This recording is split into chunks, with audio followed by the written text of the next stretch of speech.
Halo dan welcome to my YouTube channel Bilik Nizam.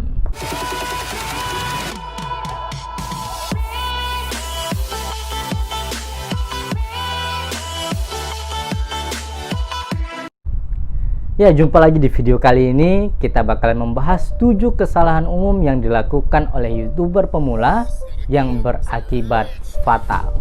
Bisa nanti masuk dalam kategori spam atau ditegur oleh YouTube dalam teguran pertama kedua.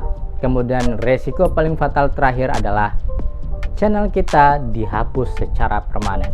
Simak video ini sampai habis. Sebelum itu tekan dulu tombol subscribe-nya dan klik lonceng untuk mendapatkan notifikasi terupdate dari channel ini yang bakalan membahas seputar YouTube dan bakalan membahas review-review menarik tentang buku. Karena dengan membaca menambah wawasan kita.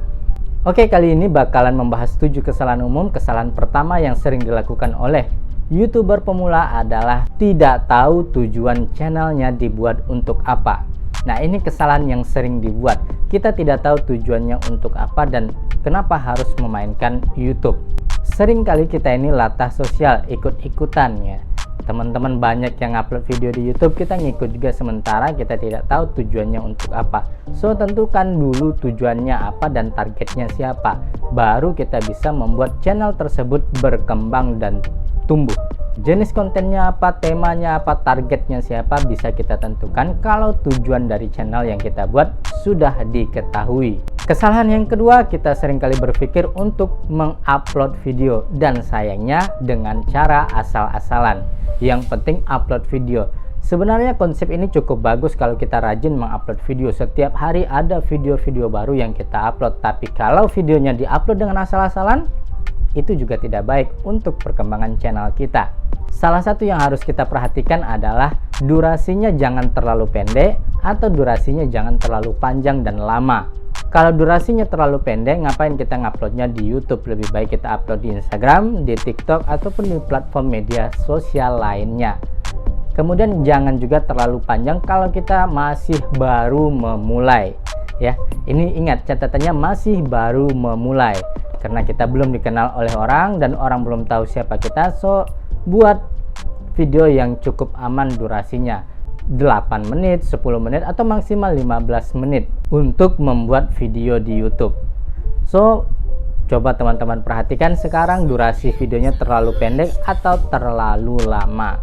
Kesalahan yang ketiga, asal membuat judul video. Nah, sebenarnya kesalahan yang kedua dan ketiga ini saling berkaitan dan coba perhatikan, seringkali kita asal-asalan buat video karena mengejar target untuk update setiap hari, atau yang kedua asal-asalan membuat judul dari video YouTube kita. Sebenarnya untuk membuat judul video bagi kita yang baru memulai dari 0 subscriber sampai beberapa ribu subscriber, alangkah lebih baiknya kalau kita memperhatikan judul dari video yang kita buat.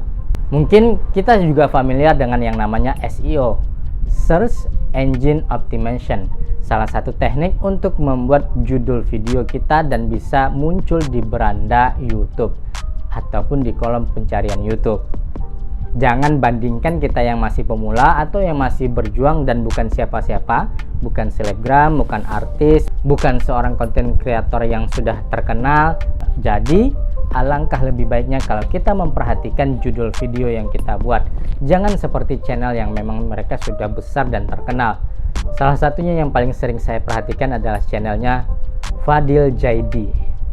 Kalau tidak salah saya mengenal dia itu di TikTok dan sudah mencapai lebih dari 1 juta followers di TikTok. Kemudian buat akun YouTube dan akun YouTube-nya sekarang juga sudah lebih dari 1 juta subscriber. Coba lihat video yang dia upload. Memang asal-asalan judulnya, tapi beliau sudah dikenal di TikTok terlebih dahulu. Jadi mau buat asal-asalan pun judulnya, dalam waktu 2 jam 3 jam sudah ratusan ribu orang menonton video tersebut. Nah, kita yang bukan siapa-siapa, baru akan memulai di YouTube ini saja, kalau membuat video seperti itu, menunggu dalam 1 tahun pun belum tentu ada yang menonton video kita. Itulah gunanya Search Engine Optimization. Dan usahakan setiap judul yang kita buat dalam video kita mengandung kata kunci yang paling sering dicari. Kesalahan yang keempat, seringkali kita mengosongkan kolom deskripsi dan tidak memakai tag. Nah, Ini juga berkaitan dengan kesalahan yang ketiga tadi, karena asal-asalan membuat judul video. Nah, yang sekarang seringkali kosong kolom deskripsinya dan tag. Ketiga hal tadi, judul, kolom deskripsi, dan tag, itu juga bagian dari search engine optimization. Jangan dibiarkan kosong begitu saja atau tidak menggunakannya, karena dengan memakai tiga hal tersebut dan mengandung kata kunci, membuat video kita lebih gampang untuk ditemukan. Jadi kalau ada orang yang mengetik dengan kata kunci yang sudah kita pasang di judul, deskripsi, dan tag, video kita bakalan muncul di kolom pencarian. So, silakan perbaiki jika kita masih melakukan kesalahan-kesalahan umum yang sering kita lakukan. Mungkin kesalahan tersebut belum berakibat terlalu fatal, tapi juga berakibat channel kita kurang berkembang dan lambat untuk bertumbuh. Kesalahan kelima, karena kita lagi semangat-semangatnya untuk nge-YouTube ya, jadi content creator di YouTube, ngupload video di YouTube, tapi pertumbuhan subscriber belum sampai 1000, jam tayang juga belum sampai 4000, lalu menggunakan jasa ataupun aplikasi penambah subscriber dan viewer. Saya tidak menyarankan untuk menggunakan aplikasi ini, walaupun ada beberapa konten kreator di YouTube mengatakan saya pakai kok aplikasi ini, bisa juga menambah subscriber dan viewer dan dimonetisasi. Ya, saya tidak tahu, mungkin itu beberapa tahun yang lalu dia buat channel dan sudah dimonet. Lalu bagaimana dengan tahun ini? Alangkah lebih baiknya pertumbuhan subscriber dan jumlah viewer kita itu murni dari hasil yang sudah kita buat, dari video yang kita upload. Pasti nanti pada suatu saat subscriber kita bakalan bertumbuh dan viewernya bakalan muncul dengan sendirinya, selama kita konsisten di YouTube itu sendiri. Karena di bagian kebijakan YouTube sendiri sudah ada keterangan supaya jangan melakukan pelanggaran yang seperti ini. Saya tahu mungkin kita sebagai YouTuber pemula sedang semangat-semangatnya nge-YouTube supaya bisa mencapai syarat yang sudah ditentukan oleh YouTube itu sendiri, yaitu 1000 subscriber dan 4000 jam tayang. Namun bukan dengan cara-cara yang seperti itu. Oke? Ya, mungkin sekarang belum terasa efeknya ataupun dampaknya karena masih dalam proses mencari 1000 dan 4000. Tapi ketika sudah mencapai, bisa saja waktu proses monetisasi channel kita lambat untuk diproses atau bahkan ditolak oleh YouTube. Supaya terhindar dari masalah yang seperti itu, maka hindari kesalahan-kesalahan yang sudah disebutkan dari awal sampai yang sekarang ini. Yang keenam, jangan spam komentar. Spam komentar ini masuk dalam kategori pelanggaran juga ya, dan jadi kalau bisa hindari untuk melakukan spam komentar. Seperti apa spam komentar? Kita meninggalkan komentar di channel orang lain tapi dengan kalimat yang sama ya. Umpamanya komentar yang kita tinggalkan yaitu jangan lupa subscribe channel saya, lalu di channel yang lain demikian juga, di channel berikutnya demikian juga. Nah, itu juga masuk dalam kategori spam. Nanti pada akhirnya bisa saja kita tidak bisa berkomentar lagi karena mulai mendapatkan teguran dari YouTube. Biasanya memang kalau yang seperti ini tidak langsung ditegur ataupun tidak langsung ada email dari YouTube kalau kita melakukan spam ataupun pelanggaran.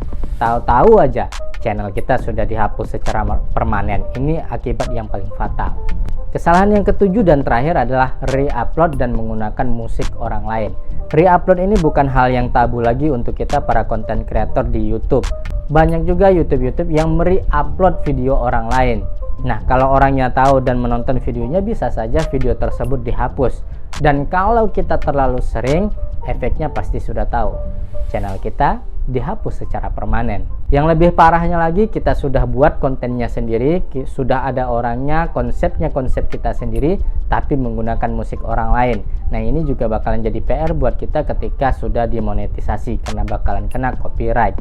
Atau, mandan sekalian, yang terakhir ini, kita sudah buat semuanya serapi mungkin, sebagus mungkin, bahkan tidak menggunakan musik, tapi tetap kena copyright. Kenapa? Coba lihat di sekitar kita. Mungkin ketika dalam proses perekaman video masuk suara orang lagi nyanyi atau suara ngaji atau suara apa saja yang masuk ke dalam video kita, sehingga terdeteksi oleh YouTube sebagai karya ataupun hak cipta orang lain. Usahakan ketika proses perekaman tidak ada suara-suara lain yang masuk ke dalam video kita. Dan ya, kalau kita sedang merekam video di rumah yang kebetulan berada di pinggir jalan, lalu ada motor yang melintas, suara motor yang melintas, itu bukan masuk klaim hak cipta ya. Tidak mungkin suara motor juga diklaim hak cipta. Siapa yang bakalan mengklaim? Itu beda cerita. Tapi yang di sini mungkin suara-suara yang sudah banyak beredar di YouTube dan sudah ada pemiliknya. Oke, itu dia 7 kesalahan umum yang berakibat fatal kalau kita melakukan hal tersebut terus-menerus ya. Akibatnya selain channel kita tidak bertumbuh, lambat berkembang, tidak diterima monetisasi, yang parahnya sudah capek-capek membangun channel malah dihapus secara permanen oleh YouTube. Mudah-mudahan video kali ini dapat bermanfaat buat mandan sekalian yang sedang berjuang mendapatkan 1000 subscriber ataupun meraih 4000 jam tayang. Konsisten adalah salah satu kunci untuk bisa sukses dan berhasil di YouTube. Walaupun kita mulainya dari nol, saya yakin konsisten akan membuahkan hasil. Terima kasih buat mandan yang sudah menonton video ini sampai habis. Silahkan tinggalkan jejak di kolom komentar dan like video ini jika menurut mandan bermanfaat. Dan sampai jumpa di video selanjutnya.